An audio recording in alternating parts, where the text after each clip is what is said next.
The newsday continues here on One News Now. I'm Riza Diaz. A Malaysian traveler was arrested at the NAIA for carrying in his luggage suspected shabu or crystal meth worth more than 25 million pesos.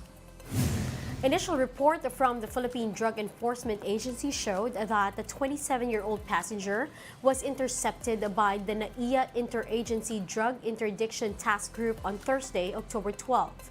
The report said that during inspection, authorities found in his luggage 2 improvised pouches made of packaging tape. This contained around 3,700 grams of suspected methamphetamine hydrochloride or shabu, that value of which is estimated at over 25 million pesos.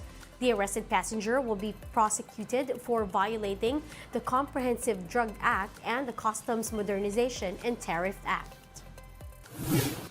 Meanwhile, the Office of the President has explained that the reason why the EDSA People Power Revolution anniversary was not included in the list of holidays for 2024 is because it falls on a Sunday. In a statement, the OP said there is a minimal socio-economic impact in declaring EDSA Day a special non-working holiday since it coincides with rest day for most workers. Malacanang earlier released the list of holidays for next year, through Proclamation number 368. Now, noticeably missing on that list is the People Power Anniversary commemorated every 25th of February. It is worth noting that the Feast of the Immaculate Conception, which also falls on a Sunday, managed to make it to the 2024 holidays list. Earlier this year, President Marcos declared February 24 a special non-working holiday to honor EDSA Day, which fell on a Saturday. We'll be back with more stories after the break. Keep it here on One News.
You're still watching One News Now. I'm Riza Diaz. The DOH and WHO has launched a 5-year framework aiming to enhance mental health in the Philippines. JC Cosico has the report.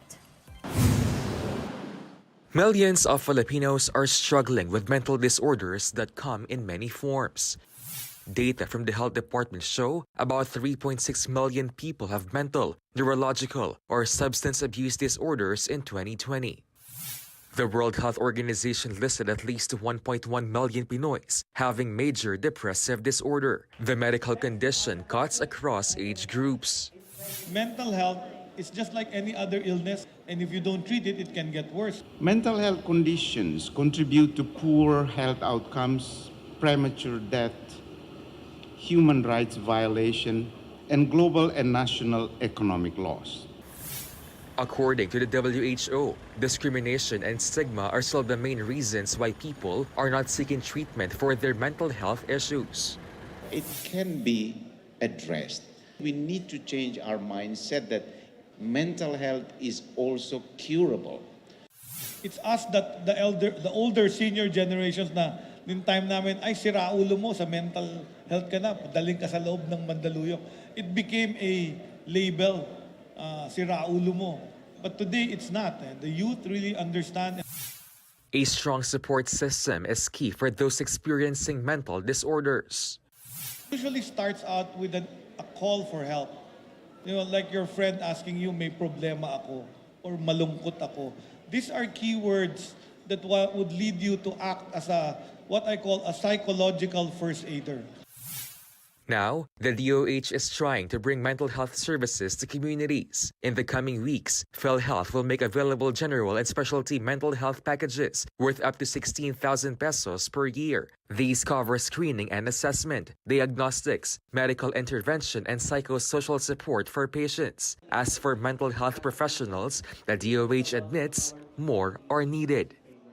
Ang problema natin sa psychologist sa gobyerno, kailangan may master's degree, pero ang bibigay naming salary grade 11. Master's degree, salary grade 11, mali yun. So I'm calling on civil service to change that. So dapat mataas yan. It has to be 15 or higher para dumami ang gustong magtrabaho as psychologists, guidance counselors. For a holistic approach, the government launched the Philippine Council for Mental Health Strategic Framework 2024 to 2028. The objective is to address mental health concerns of Filipinos wherever they are, starting from homes and communities, up to schools and workplaces. For News 5, JC Cosico, we are One News. Let's now take a quick look at today's other top stories. Palestinians have fled in northern Gaza after Israel's military ordered hundreds of thousands of civilians living there to evacuate ahead of planned ground offensive. They are being given 24 hours to leave in order to avoid being caught in the middle of a ground invasion. Sports lawyer attorney Mickey Ingles says that Justin Brownlee and the Samahang Basketball ng Pilipinas should have sample B analyzed as well. Ingles explained that if the analysis of the B samples turns out to be negative, then Justin Brownlee's anti-doping rule violation will be cast out. And expect a mixed movement in pump prices next week. Gasoline could see an increase of 40 to 60 centavos per liter, while diesel and kerosene could see rollbacks of more than 1 peso per liter. And those are the top stories of the hour. Join us later at 10:45 in the morning as we continue to monitor the day's biggest stories. I'm Riza Diaz. We are One News.